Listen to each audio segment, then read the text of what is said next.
अंशिका कई साल बाद मायके आई थी। भाई के बेटे की शादी थी।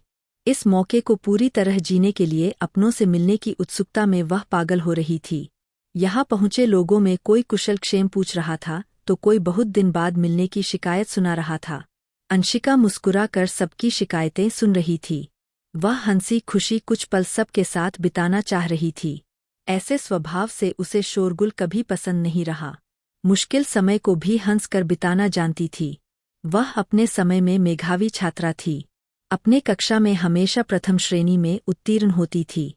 आधुनिक रंग रूप उसे कभी भी आकर्षित नहीं करता था। वह हमेशा अपने रंग में रंगी रहती। हर कुछ नया और सहजता के साथ करना उसकी पहचान थी।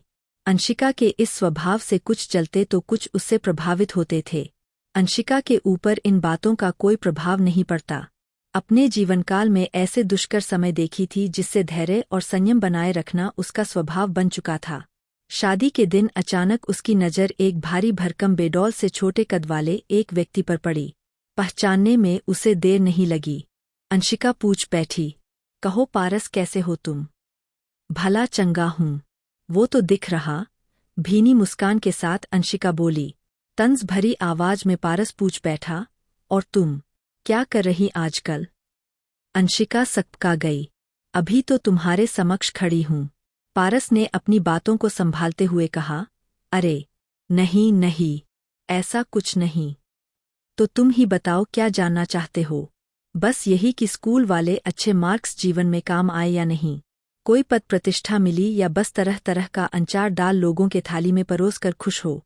Play. Unmute. Loaded. 0.46%. Full screen. Read more. Also read. तारीफ करना भी जिंदादिली का है। कामगृह लक्ष्मी की कहानियाँ।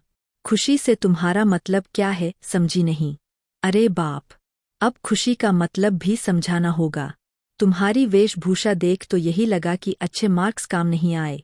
मुझे तुमसे बहुत कम मार्क्स आते थे, लेकिन मेरी खुशी, मेरी जिंदगी का सुख देखो। मेरे पास महंगी गाड़ी, बड़े शहरों में अपना घर है। हर भौतिक सुख सुविधाओं का लुत्फ चुटकियों में जब चाहूँ तब उठा सकता हूँ। अब तुम खुद समझ लो खुशी का मतलब। पारस की मूर्खता पर अंशिका तरस खा रही थी। सोच रही थी मुझे नीचे दिखाने में यह कितना गिरा जा रहा है।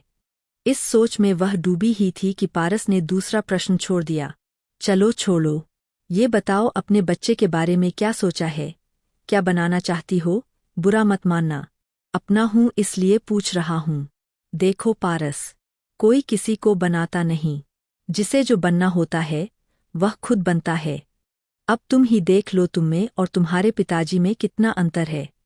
वह सहिष्णुता की मूर्ति है, और तुम, लगता है स्कूली नंबर वाला गुमान तुम्हारा खत्म नहीं हुआ। अंशिका, मैं तो बस पूछा बच्चों को क्या बनाओगी, कुछ तो टारगेट रखा होगा मन में।